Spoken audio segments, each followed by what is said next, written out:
오늘 우리 함께 나눌 말씀은 레위기 25장 우리 39절부터 55절까지의 말씀을 함께 나누겠습니다. 오늘은 3주간에 걸쳐서 우리가 함께 나누는 희년에 관한 마지막 말씀인데요. 희년 제도는 우리가 구약 성경에서 볼 수 있는 정말 인권 사상의 꽃이라 이렇게 할 수가 있습니다. 평등한 사회제도의 구축을 통해서 토지 상환법이라든가 빚 탕감법이라든가 더불어 노예 해방법 같은 그런 핵심 법안들이 희년 제도 안에 담겨져 있습니다.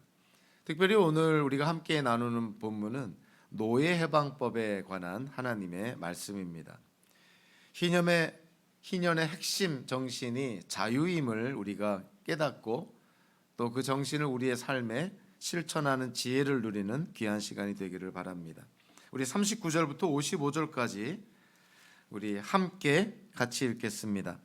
너희 곁에 사는 동족 가운데서 누군가가 가난하게 되어서 너희에게 종으로 팔려왔어도 너희는 그를 종 부리듯 해서는 안 된다. 너희는 그를 품꾼이나 임시 거주자처럼 너희의 곁에서 살도록 하여야 한다. 너희는 희년이 될 때까지만 그에게 일을 시키다가 희년이 되면 그가 자식들과 함께 너희를 떠나 자기 가족이 있는 조상에게서 받은 유산의 땅으로 돌아가도록 하여야 한다. 그들은 내가 이집트 땅에서 이끌어낸 나의 품꾼이므로 너희가 그들을 종으로 팔 수 없다. 너희는 그를 고되게 부려서도 안 된다. 모름지기 너희는 하나님 두려운 줄을 알아야 한다. 너희가 남종이나 여종을 두려면 너희의 주변에 있는 여러 나라에서 남종이나 여종을 사들일 수 있다. 너희는 또 너희와 함께 사는 외국인 거주자의 자손 가운데서나 너희의 땅에서 태어나서 너희와 함께 사는 그들의 가족 가운데서 종을 사서 너희의 소유로 삼을 수 있다. 너희는 또 그 종들을 너희의 자손에게 영원한 유산으로 물려줄 수도 있다. 바로 이들은 너희가 종으로 부려도 된다. 그러나 너희의 동포 이스라엘 자손들끼리 서로 고되게 부려서는 안 된다.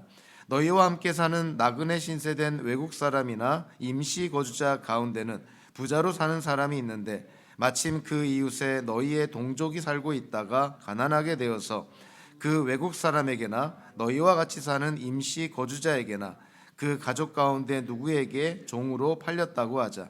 종으로 팔려간 다음이라 하더라도 그는 종으로 팔릴 때 받은 값을 되돌려주고 풀려날 권리가 있다.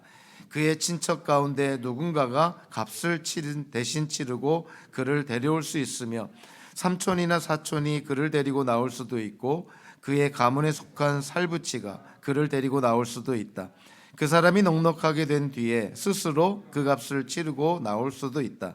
그 경우에 그는 종으로 팔렸던 그 해로부터 희년이 될 때까지의 횟수를 자기를 산 사람과 함께 계산하여 그 횟수에 따라 돌려줄 값을 정하여야 한다.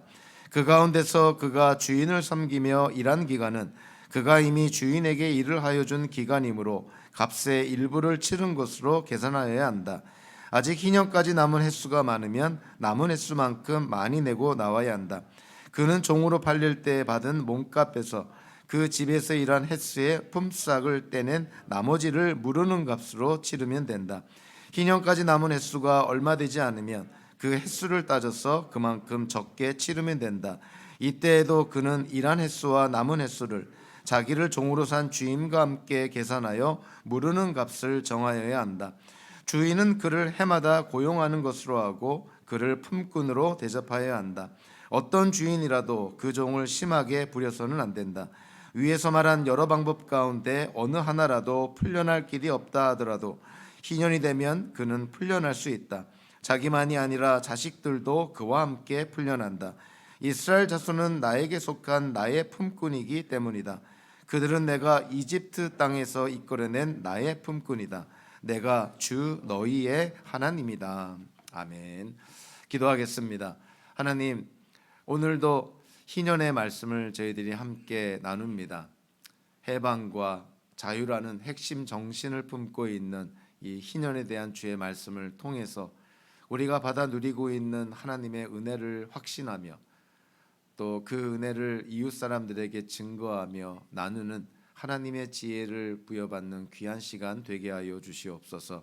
예수님의 이름으로 기도하옵나이다. 아멘. 우리가 희년제도와 관련해서 우리가 다시 한번 정리를 하고 다시 한번 되새겨야 될 필요가 있는 것이 고엘 제도라는 것입니다. 이 고엘 제도는 고대 이스라엘의 가장 중요한 인권법 중에 하나였음을 우리가 알 수가 있는데요. 우리가 여기서 좀 히브리어를 좀 인용을 하면서 이 구약 성경에서 인권법에 정말 백미라 할 수 있는 이 고엘 제도에 대해서 우리가 좀 다시 한번 되새기려고 합니다. 히브리어로 고엘이라는 단어는요, 물으는 자, 속량하는 자, 갚아주는 자 혹은 구속자를 의미하는데요. 친척이나 혈족을 돌보는 후견인을 의미하기도 하고 또 친척이나 혈족의 죽음을 대신 갚아주는 피해 보복자의 개념을 내포하기도 합니다. 이 고엘이라는 단어와 함께 같은 어근의 명사 가운데 게울라라는 히브리어는 무르기 혹은 되찾기, 상환이라는 뜻을 의미합니다. 이것은 무르다, 속량하다라는 그런 동사에서 파생이 됐는데요. 이 가알이라는 이 히브리어 동사를 우리가 영어로 번역하면 redeem이라는 단어가 됩니다. 그래서 고엘, 즉 무르는 자, 속량하는 자를 우리가 영어로 표현하면 redeemer가 되는 것이죠. 그래서 이 무르기 또는 무르다라는 이 단어는 이 문맥에 따라서는 속량하다라는 그렇게 번역이 되기도 하고 또 물건 같은 경우에는 토지 같은 경우는 상환하다라는 의미가 되고요. 그리고 신학적으로 우리가 잘 알고 있는 돈을 지불하고 해방시킨다는 의미의 구속하다라고 그렇게 번역이 되는 것이죠. 그래서 구약 성경에서 구속자라는 그러한 단어는 히브리어 고엘을 가리킨다고 생각하면 큰 문제가 없습니다. 그러니까 고엘이라는 단어가 이 구속자라는 의미를 갖고 있는데요.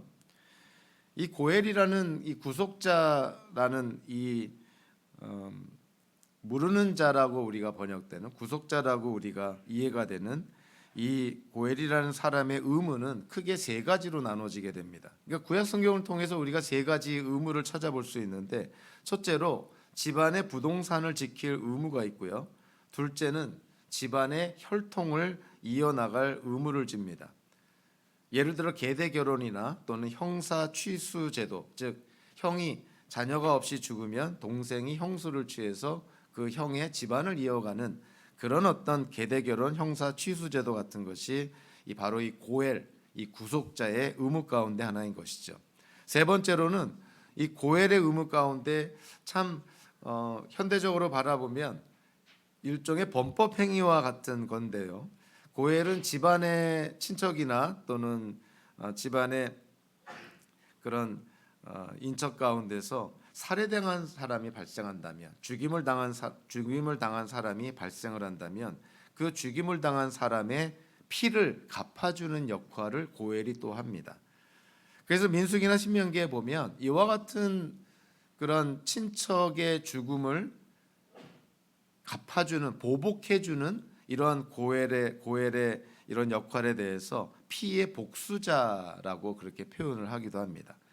우리가 그 구약 성경에서 보면은 요단강 동쪽과 요단강 서쪽에 도피성을 3개씩 두잖아요. 그래서 6개의 도피성이 있는데 그 도피성을 둔 이유가 뭐냐면 실수로 계획하지 않았지만 실수로 사람을 죽였을 때 이 피의 보복자로부터 도망가기 위한 은신처로 하나님이 도피성을 제공해 줍니다. 그러니까 의도적으로 계획적으로 살인을 한 사람은 그거는 하나님의 율법에 의해서 죽임을 당해 마땅하지만 의도하지 않았는데 실수로 사람을 죽였을 때 요즘 형사법으로 하면 2급 살인에 해당되는 것이죠. 그런 실수로 사람을 죽였을 때 이 고엘 피의 보복자의 복수를 피해서 도망갈 은신처를 하나님이 제공해 주시는데 그것이 바로 이 요단강 동편 서편의 세 성에 하나님이 허락하신 도피성의 역할인 것이죠. 우리는 룻기를 통해서 이 구속에 대한, 즉 이 무른다 또는 무르기라는 측면에 대해서, 구속이라는 측면에 대해서 우리가 많은 것을 이해할 수가 있습니다. 룻기의 그 주된 인물이 누구냐면 이 룻이라는 여인과 그리고 보아스라는 그런 나오미의 시어머니, 나오미의 친척 보아스와의 관계인 것이죠. 이 룻과 나오미, 특별히 나오미의 그런 남편이 엘리멜렉인데, 그 나오미 남편의 그런 집안을 이어주고 또 그 엘리멜렉의 그 재산을 되찾아주는 역할로서 고엘이 등장하게 됩니다.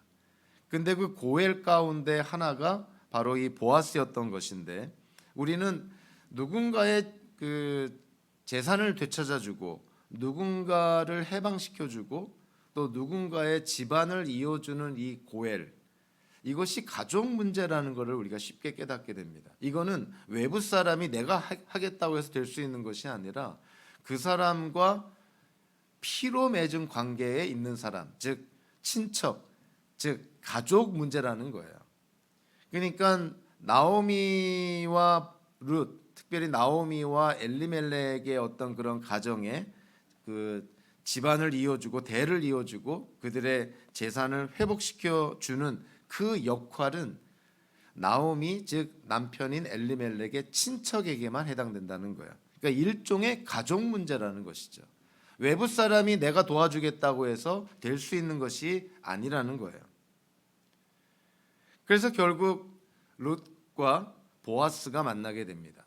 룻은 나오미와 엘리멜렉의 며느리였고 이방 사람이었고 모압 여인이었죠. 보아스는 그 나오미와 엘리멜렉의 집안을 되찾을 수 있는 고엘 가운데 한 명이었던 거예요. 그래서 보아스가 룻과 결혼함으로 말미암아 결국 그 엘리멜렉과 나오미의 그 집안을 일으켜주고 그 집안의 대를 이어가게 합니다. 우리는 룻과 보아스를 통해서 다윗이 후손 가운데 다윗이 태어난다는 걸 잘 알고 있죠. 그리고 다윗의 후손을 통해서 예수 그리스도가 또 이 땅에 오신다는 것도 우리는 잘 알고 있습니다. 그래서 룻기 4장에 보면 살몬은 보아스를 낳고 보아스는 오벳을 낳고 오벳은 이새를 낳고 이새는 다윗을 낳았다, 이렇게 말씀하고 있고요. 마태복음서 1장 16절에서는 야곱은 마리아의 남편 요셉을 낳았다. 마리아에게서 그리스도라고 하는 예수가 태어났다. 룻과 보아스를 통해서 다윗이 태어나게 되고 다윗의 계복 가운데 예수 그리스도께서 이 땅에 오시게 된 것이죠. 즉 우리는 보아스, 즉 기업 물을 자, 집안의 대를 이어주고 집안의 재산을 회복시켜주는 그런 구속자로서의 보아스와 궁극적인 구속자가 되시는 모든 인류의, 또 저와 여러분들의 그런 죄 문제를 해결하고 우리를 죄와 죽음으로부터 해방시키고 자유를 주시는 참된 구속자 되시는 예수 그리스도와 연관이 있다는 것을 우리는 깨닫게 됩니다. 구속의 행위가 가족 문제이고 구속의 권리와 책임이 가까운 친척의 어깨에 의지할 수밖에 없는 것이 바로 이 고엘 제도라는 거예요. 자, 그러한 측면에서 우리가 생각할 수 있는 것은 예수님이 왜 이 땅에 인간으로 오셨어야만 됐는가? 굉장히 중요한 근거와 단서를 이 룻기가, 특별히 고엘 제도가 우리에게 보여줍니다. 누군가의 그런 재산을 되찾아주고 또 노예나 종으로 팔려있던 사람의 몸값을 지불하고 그에게 자유를 되찾아주는 그 역할, 구속자, 고엘은 친척관계, 가족 문제라 그랬죠. 그러니까 인류의, 저와 여러분들의 어떤 인간과 우리 사람의 죄 문제를 해결해서 우리를 구원하고 우리에게 영생을 주실 수 있는 분은 우리와 가족관계, 친척관계에 있는 분이어야 된다는 거예요. 그래서 예수님이 이 땅에 사람으로 오셨어야 됐다는 것이죠. 그냥 하나님으로서만 우리의 죄 문제를 해결해 주시는 것이 아니라 마치 고엘처럼 같은 사람으로서, 이 고엘 제도에 따라서 표현하면 어떤 가족 문제로서 예수님이 이 땅에 인간으로 오셔서 우리의 죄 문제를 해결해 주셨다는 거예요. 이것이 흔히 신학자들이 표현하는 성육신의 교리입니다. 예수님이 왜 인간으로 오셨어야만 됐는가? 그 중요한 단서가 이 바로 고엘 제도를 통해서 우리가 깨달을 수가 있는 것이죠. 즉 인간의 죄를 해결해 줄 수 있는 분은 인간이어야 된다는 거예요. 마치 노예가 되거나 또는 땅이나 주택을 팔은 그런 친척의 집안이나 친척의 재산을 회복시켜 줄 수 있는 사람이 가족이어야 됐던 것처럼 저와 여러분들의 죄 문제, 우리가 죄와 죽음에 묶여있던 우리를 해방시킬 수 있는 분은 바로 저와 여러분들과의 가족관계에 있는 분, 즉 같은 인간이어야 됐다는 거예요. 그래서 웨스트민스터 소요리 문답 21문에 보면 이렇게 질문과 답이 나옵니다. 하나님께서 선택하신 자들의 구속자는 누구입니까? 하나님께 선택하신 자들의 고엘은 누구십니까? 하나님의 선택하신 자들의 유일한 구속자는 주 예수 그리스도이시며 그는 하나님의 영원한 아들로서 사람이 되셨으니 그 후에 계속 한 인격에 두 가지 구별된 성품이 있어서 영원토록 하나님이시요 사람이십니다. 예수님이 사람이 되어 이 땅에 오신, 즉 하나님이 인간이 되어 이 땅에 오신 성육신이 반드시 일어나야 됐던 이유 중에 하나가 바로 이 구약에서 잘 설명하고 있는 고엘 제도를 통해서 우리가 깨달을 수가 있게 되는 것이죠. 즉 예수님께서 우리의 구속자가 되시기 위해서는 우리의 친척이 되셔야 되는데, 그래서 예수님은 하나님의 아들이셔야 될 뿐만이 아니라 다윗의 아들이 되셔야 됐고, 예수님께서는 성령으로 잉태되어 동정녀 마리아에게서 태어나신 것입니다. 그러니까 예수님은 사람이셨기에 우리 사람들을 구속, 즉 해방시킬 수 있었다는 것이죠. 그래서 예수님이 하나님이셨으며 사람이셨어야만 되는 이유가 바로 이 고엘 제도라는 이 구약의 말씀을 통해서 우리에게 분명하게 그 이유를 제공하고 있는 것이죠. 자, 그러니 예수 그리스도를 구속자로, 고엘로, 즉 우리의 죄값을 대신 치르시고 우리를 해방시키시고 우리에게 자유를 주신 그 예수님을 우리가 우리의 구속자로 믿어서 십자가상에서 예수님 자신을 드림으로 우리의 죄값을 치르신 그 예수님의 속죄제물과 화목제물이 예수를 믿는 우리에게 구원과 영생을 가져다 주었다는 거예요. 그러니 우리의 죄 문제가 해결이 되고 우리가 구원과 영생을 받아 누리기 위해서 예수 그리스도를 믿는 것은 이거는 선택사항이 아니라 이거는 유일한 길이요, 유일한 방법이라는 거예요. 그러니까 예수 그리스도를 믿는 것이 이럴 수도 있고 저럴 수도 있고 여러 구원자 중에 한 명이다, 이런 말도 안 되는 소리를 우리가 귀담아 들을 것이 아니라 예수님이야말로 유일하게 우리의 죄값을 치르시고 그 예수님의 죽음이 우리의 죄에 대한 속죄제물과 화목제물이 되어서 예수를 믿는 자들에게 예수님이 구속자가 되어 우리가 죄로부터 해방이 되고 자유함을 누리게 되었다는 거예요. 그래서 예수님을 반드시 꼭 믿어야 된다는 거예요. 예수 그리스도를 믿는 방법 외에는 우리의 죄 문제가 해결될 수 없다는 것이 신구약 성경을 통해서 우리에게 분명하게 전해집니다. 오늘 39절부터 55절까지는 희년에 대한 마지막 본문의 말씀인데요. 특별히 오늘은 노예 해방법과 관련해서 희년법은 도대체 어떻게 말씀하고 있는지를 우리가 함께 나누려고 합니다. 가나안에서 동료 이스라엘 사람들에게 자신이 팔렸을 경우가 있고요. 그리고 가나안에서 동료 이스라엘 사람이 아니라 이방인에게 팔렸을 경우가 있습니다. 그래서 오늘 본문도 크게 두 가지 케이스로 나눠지는 것이죠. 이제 완전히 파산이 되고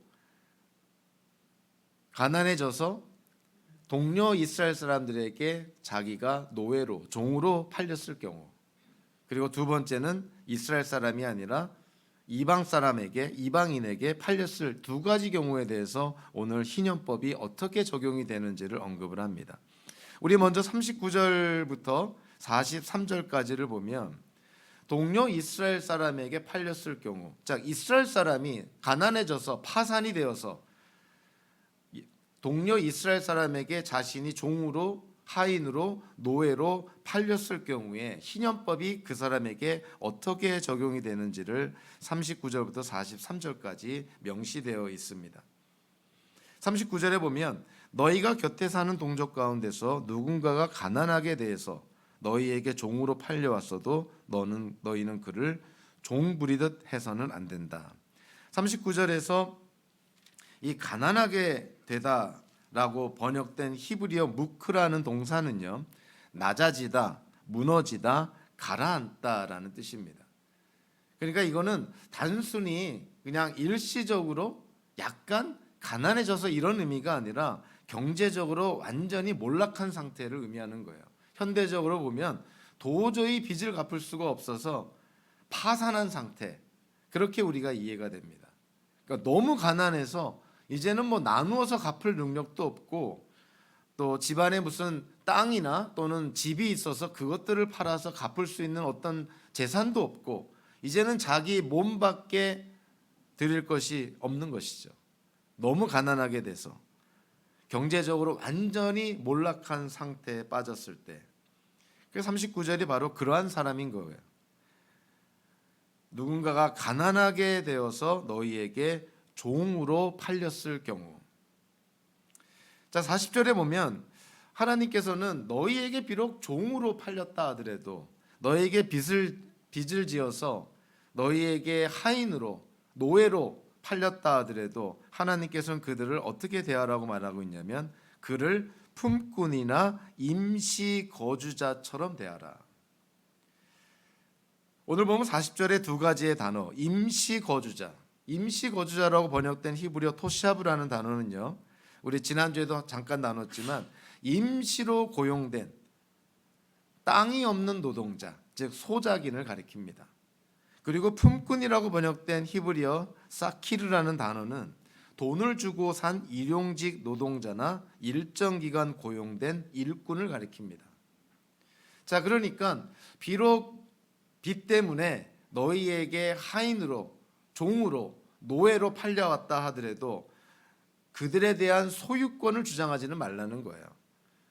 그들은 그냥 너희들이 고용한 소작인과 같다. 너희들이 고용한 품꾼과 같다는 거예요. 그러니까 그들을 인격적으로 말살하고 인격적으로 모독하는 그러한 갑질 행위를 해서는 안 된다는 의미를 담고 있는 것이죠. 그들은 너희에게 돈을 갚기 위해서 너희에게 잠시 일정 기간 고용된 소작인과 같고 일꾼과 같다는 거예요. 그러니까 그들이 너에게 진 빚을 갚기 위해서 일을 할 때 그들을 마치 너희에게 속한, 너희가 소유한 사람인 것처럼 막대하거나 비인격적으로 대하거나 갑질하지 말라는 것이죠. 여기에 대한 이유가 바로 41절에 나와 있습니다. 그 41절에 보면 41절에 희년이 되면 그들은 이유 여하를 막론하고 돈을 다 갚던 못 갚던 간에 희년이 되면 무조건적으로 그들을 해방시켜야 된다. 그들뿐만이 아니라 그들의 가족도 해방시켜야 된다. 거기에 대한 이유가 42절에 명료하게 나와 있죠. 그들은 내가 이집트 땅에서 이끌어낸 나의 품꾼이므로 너희가 그들을 종으로 팔 수 없다. 비록 이스라엘 백성이 빚 때문에 너희 집에 들어와서 얹혀 살면서 그 빚을 갚기 위해서 하인처럼 종처럼 일을 하고 있지만 그들이 너희에게 속한 것이 아니라 하나님인 나에게 속했으니 너희가 그들을 함부로 대해서는 안 된다는 거예요. 하나님께 속한 사람을, 이스라엘 돈 있는 부자인 너희가 가난한 이스라엘 사람들을 그렇게 막대하면 안 된다. 소유권이 하나님께 있음을 아주 명료하게 말씀하는 것이죠. 자, 이러한 측면에서 우리가 조금 확대해서 해석하면 어떤 이유든 간에 노예제도라는 것은 하나님, 창조주 하나님의 의도와는 역행하는 제도임에는 분명합니다.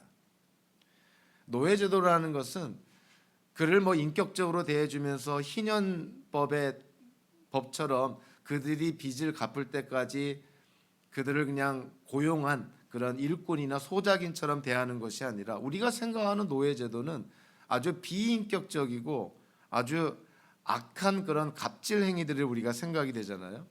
그러니까 그런 노예제도는 하나님의 희년법에 기초하면 절대로 성경적일 수가 없다는 것이죠.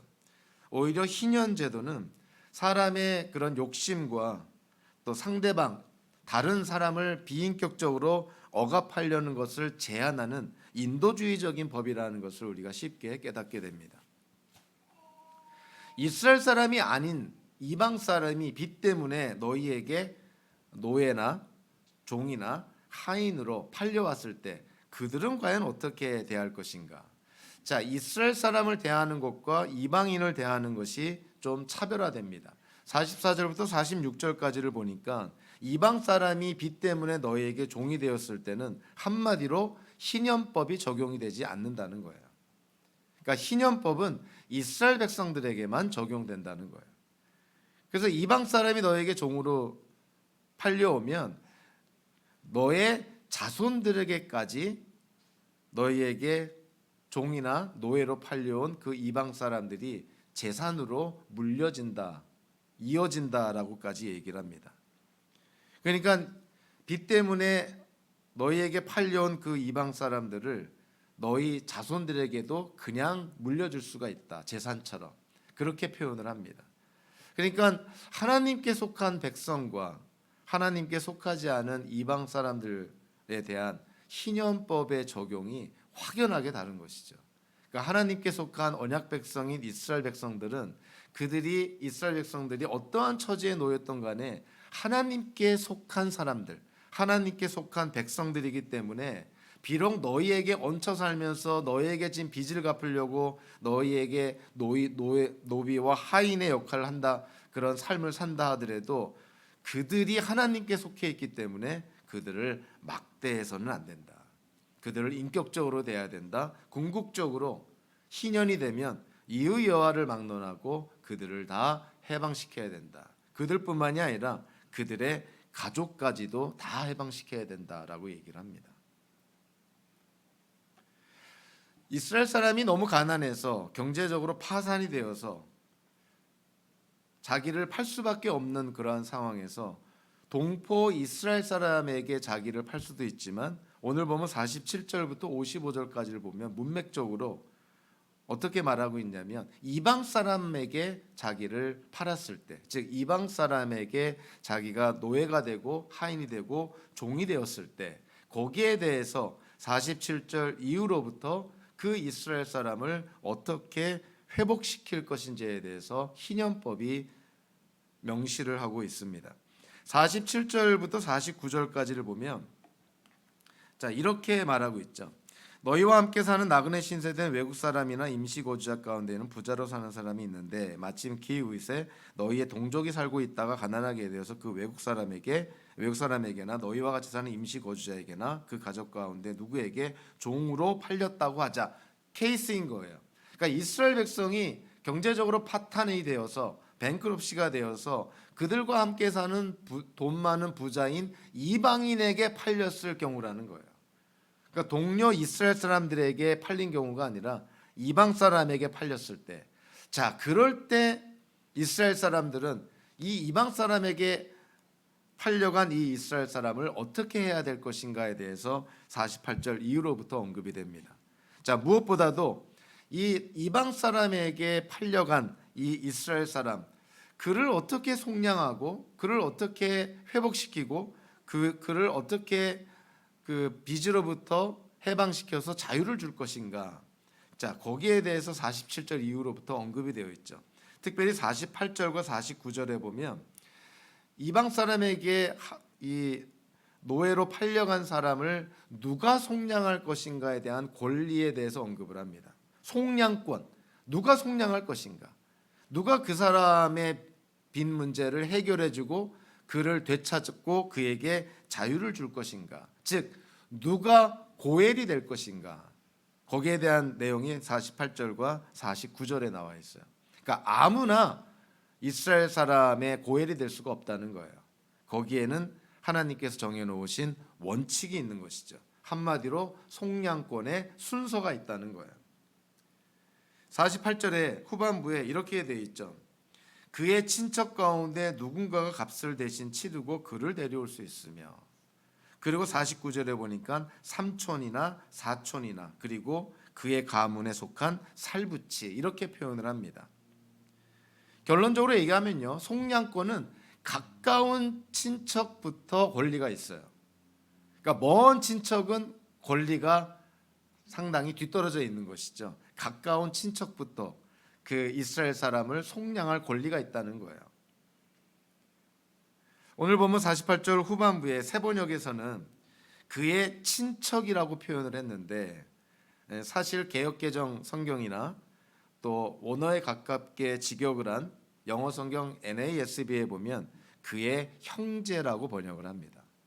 그리고 문맥적으로 보면 그의 형제라고 번역하는 것이 문맥적으로 더 바른 번역이라고 생각을 합니다. 왜냐하면 48절과 49절에 보면 노예로 팔려간 이스라엘 그 사람을 누가 속량할 것인가 했을 때 결론은 가까운 친척부터 권리가 있다는 것인데, 49절에 보니까 삼촌, 사촌이 나오고 그 다음에 또 가까운 그 다음 친척 순으로 나오는데, 48절 후반부에 그의 친척은 가장 가까운 사람을 가리킨다고 보는 것이죠.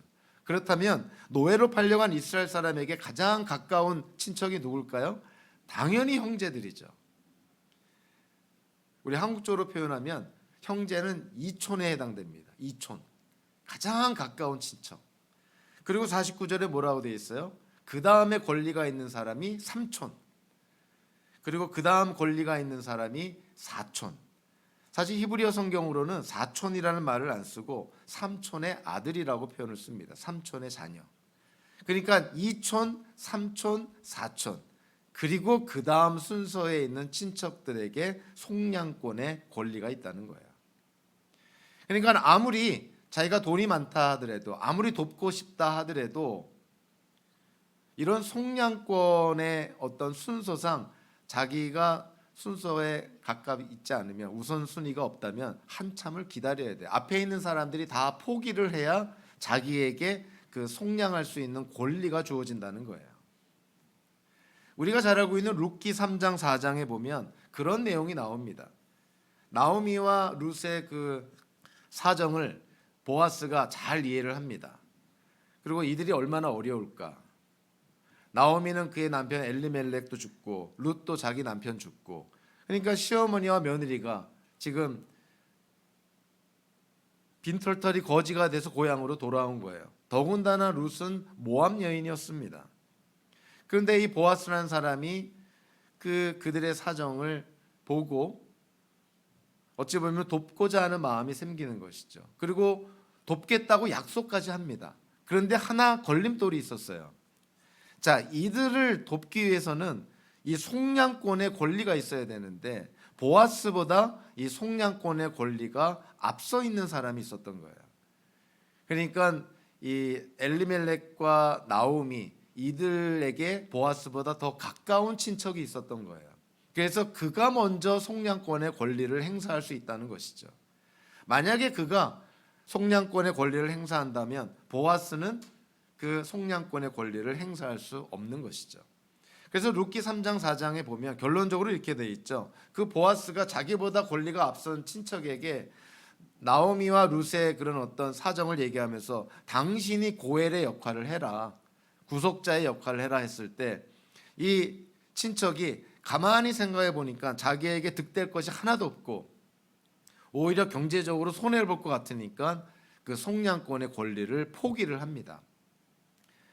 그러고 나서야 보아스가 그 다음 순서로 속량권의 권리가 있는 자였기 때문에 이 나오미와 룻의 그 어떤 그들의 그 재산을 그리고 회복시켜주고, 그리고 룻을 통해서 그 나오미와 엘리멜렉의 집안의 대를 이어가게 합니다. 그래서 결론적으로 다윗이 태어나고 그 계보 가운데 예수님이 이 땅에 오시게 되는 것이죠. 속량권의 순서뿐만이 아니라 오늘 보면 50절부터 52절까지를 보면 몸값을 산정하는 데도 원칙이 있습니다. 뭐 아무렇게나 내키는 대로 기분 내키는 대로 정하는 것이 아니라 이전에 땅을 되찾는 그런 과정과 같은 원리인데요. 50절과 52절에 보면 어떤 이스라엘 사람을 해방시키고 자유를 주기 위해서는 그에게 몸값을, 그 주인에게 몸값을 지불해야 되는데 그 몸값을 어떻게 산정해야 됩니까? 희년을 기점으로 해서 계산을 하라는 거예요. 앞으로 다음 희년까지 몇 년이 남았는지 그 남은 기간에 따라서 몸값이 정해진다는 거예요.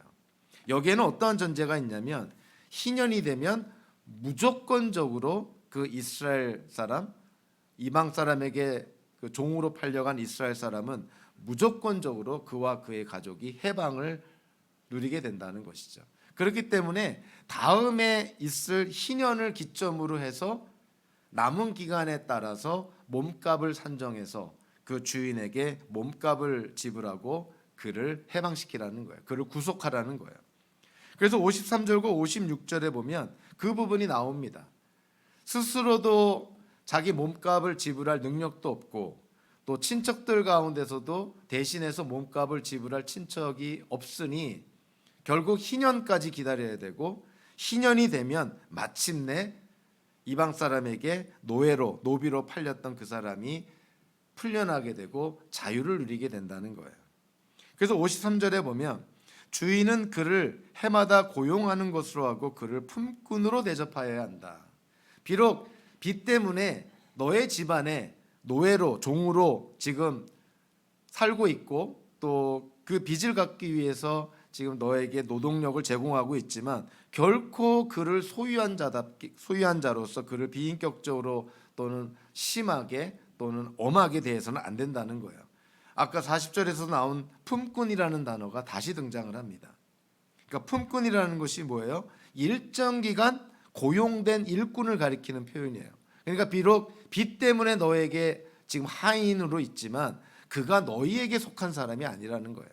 그 빚을 갚기 위해서 너희에게 일하는 일꾼 품꾼인 것이지 이스라엘 사람은 하나님께 속한 사람이니 희년이 되면 그들을 무조건적으로 해방시키라. 그것이 이스라엘 백성들을 향한 희년법의 하나님의 은혜인 것이죠. 한마디로 이스라엘 백성에게는 그 이스라엘 백성을 하인으로 삼은 동포 이스라엘 백성이든 또는 이방 사람이든 간에 이스라엘 백성에게는 한마디로 갑질 금지 명령을 내린 거예요. 절대로 갑질해서는 안 된다.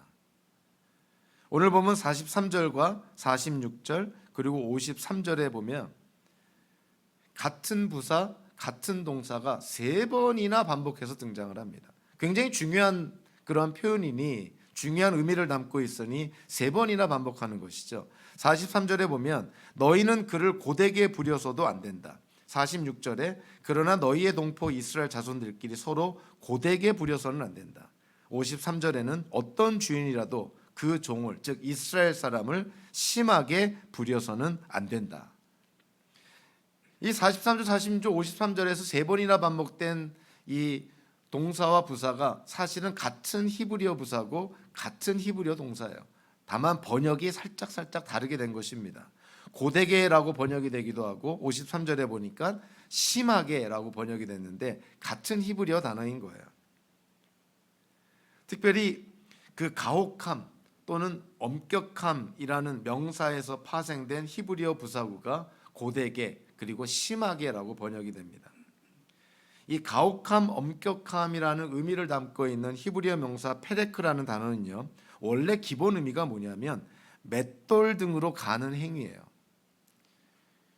그러니까 이스라엘 백성이 너희에게 또는 이방 사람에게 하인으로 너희를 섬기고 너희 집안에서 너희 어떤 일을 할 때 그들을 맷돌을 가는 것처럼 그들의 몸과 영혼을 갈아버려서는 안 된다는 거예요.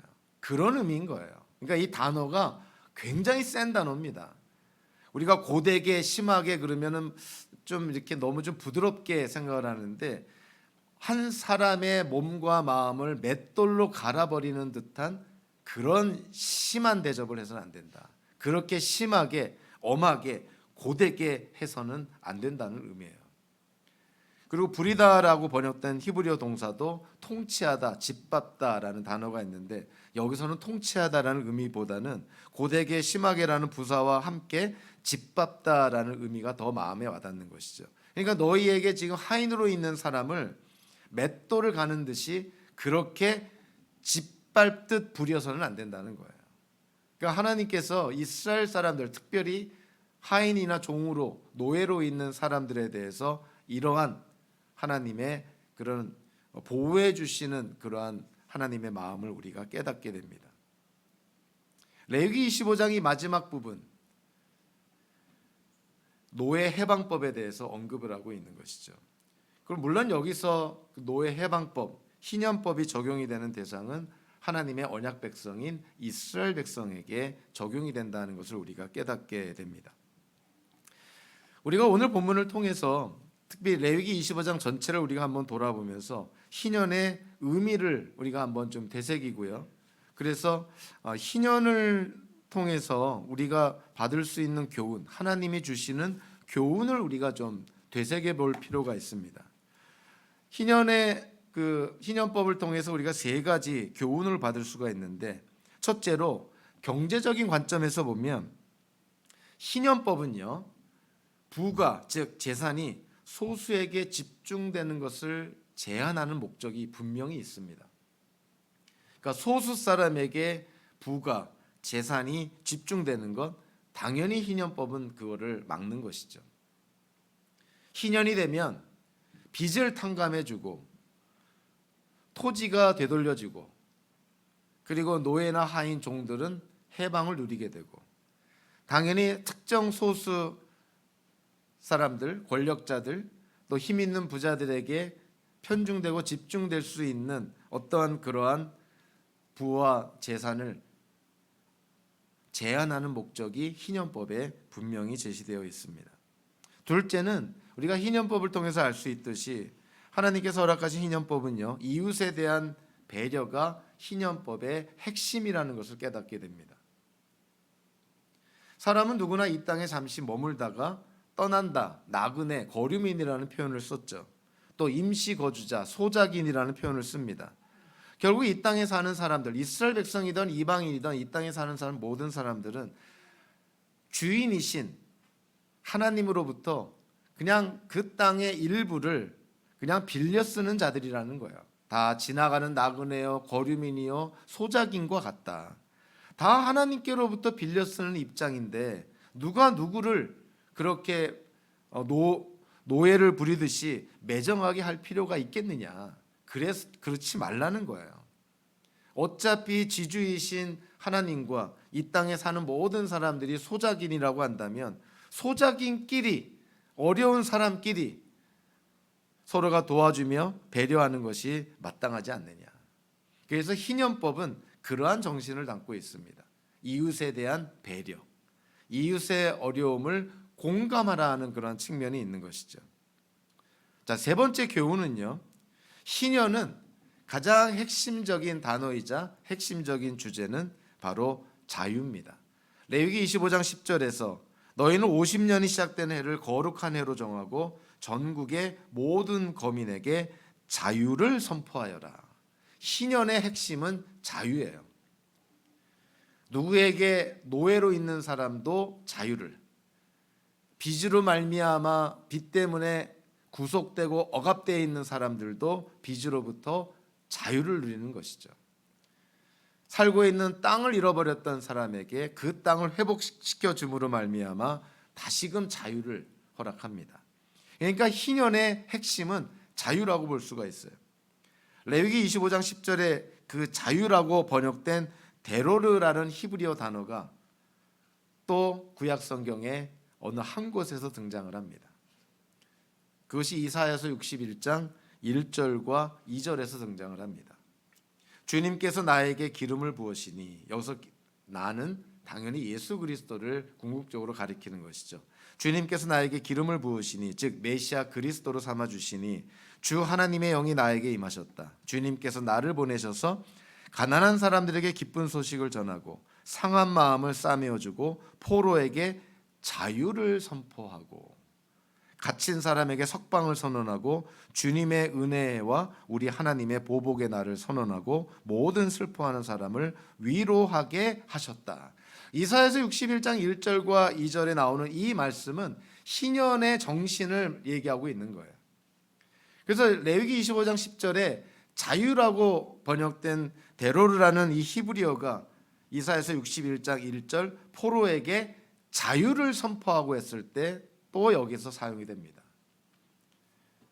그러니까 레위기 25장에 나와 있는 희년의 정신이 이사야서 61장을 통해서 이사야 예언자가 미래에 일어날 희년에 대해서 언급하고 있는 거예요. 미래에 이런 희년이 일어날 것이다.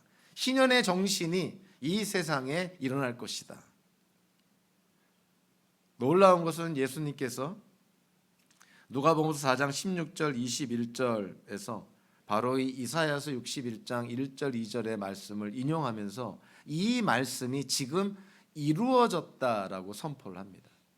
결국 희년에 나와 있는 이 말씀들, 핵심적인 자유라는 이 개념이 예수님이 이 땅에 오심으로 말미암아 마침내 이루어지고 성취가 되었다는 거예요. 그거를 예수님께서 선포를 합니다.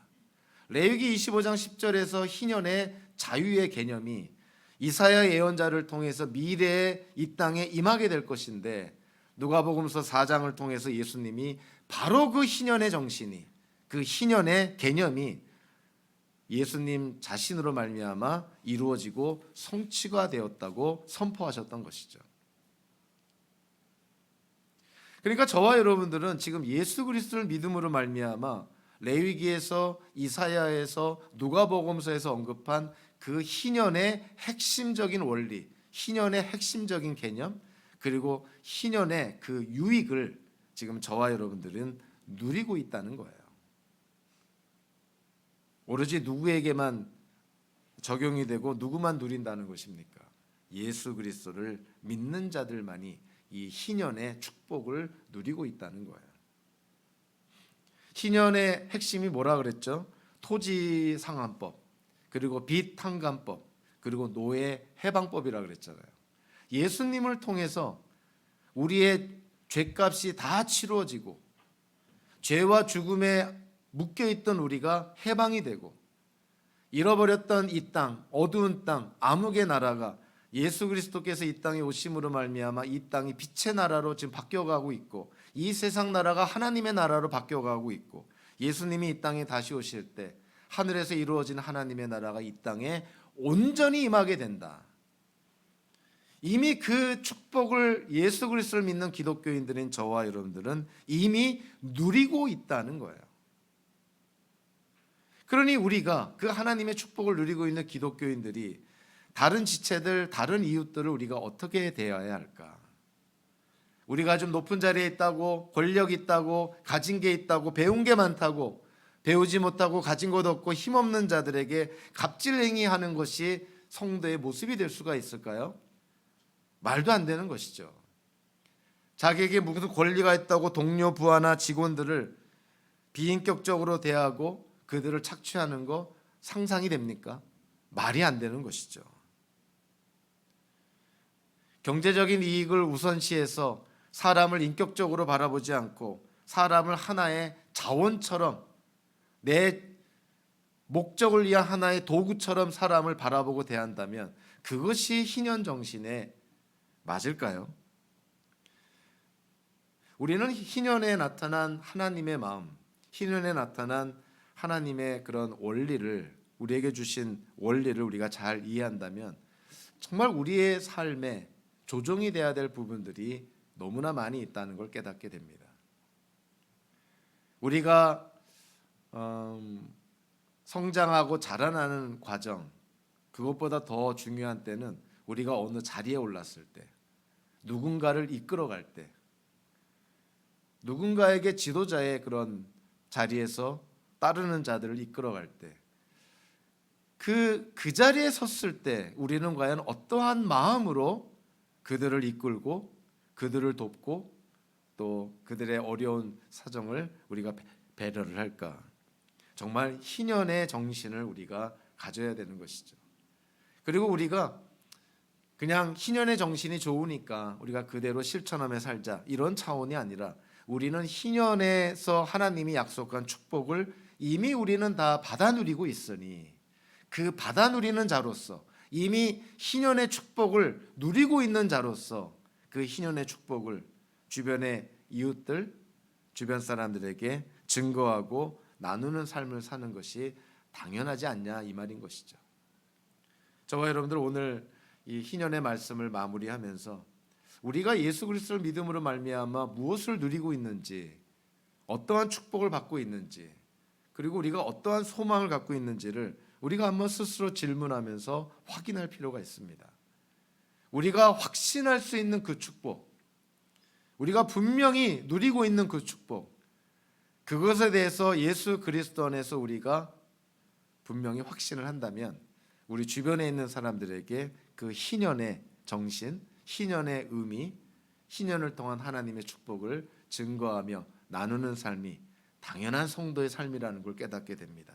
저와 여러분들 이런 희년의 축복을 나누는 삶을 통해서 궁극적으로 하나님께 모든 영광을 돌리시기를 주님의 이름으로 축원합니다. 기도하겠습니다. 사랑의 하나님 감사합니다.